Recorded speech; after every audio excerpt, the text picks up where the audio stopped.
राधे राधे दोस्तों, हरि सिमरन में आपका स्वागत है। दोस्तों, हिंदू धर्म में श्रीमद् भगवत गीता को सबसे पवित्र ग्रंथ माना जाता है, लेकिन कहा जाता है कि महान विद्वान अष्टावक्र के द्वारा लिखी गई गीता, जिसे महागीता के नाम से भी संबोधित किया जाता है, उसकी श्रीमद् भगवत गीता से कोई तुलना नहीं है। महागीता में लिखे हुए हर श्लोक में बहुत ही महान बातें कम शब्दों में बताई गई हैं। इसलिए हम सभी को अपने जीवन में एक बार अवश्य अष्टावक्र गीता का अध्ययन करना चाहिए। तो आज हम अष्टावक्र गीता के 9वें अध्याय का वाचन करेंगे।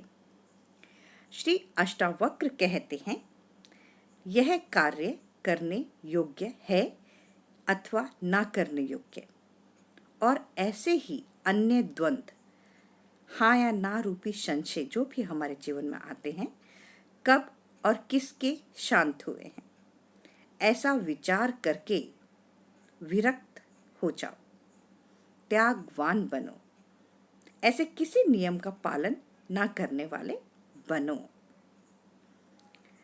हे पुत्र, इस संसार की चेष्टा को देखकर किसी धन्य पुरुष की ही जीने की इच्छा, भोगों के उपयोग की इच्छा और भोजन की इच्छा शांत हो पाती है।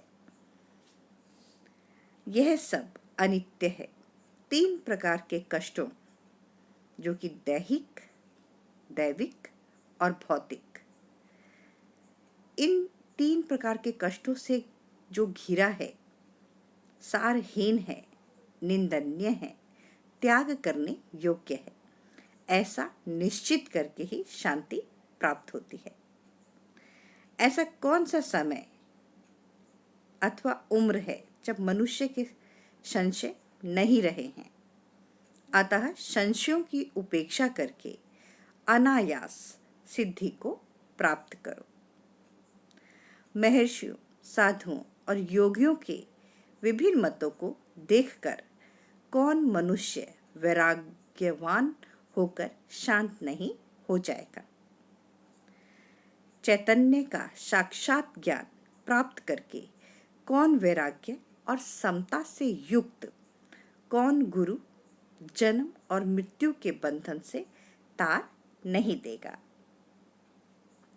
तत्वों के विकार को वास्तव में उनकी मात्रा के परिवर्तन के रूप में देखो। ऐसा देखते ही उसी क्षण तुम बंधन से मुक्त होकर अपने स्वरूप में स्थित हो जाओगे। इच्छा ही संसार है, ऐसा जानकर सबका त्याग कर दो। उस त्याग से इच्छाओं का त्याग हो जाएगा और तुम्हारी यथारूप अपने स्वरूप में स्थिति हो जाएगी। तो देखा दोस्तों, किस तरह से अष्टावक्र जी ने बहुत ही आसान शब्दों में, सार रूप में जीवन जीने की कला को समझाया।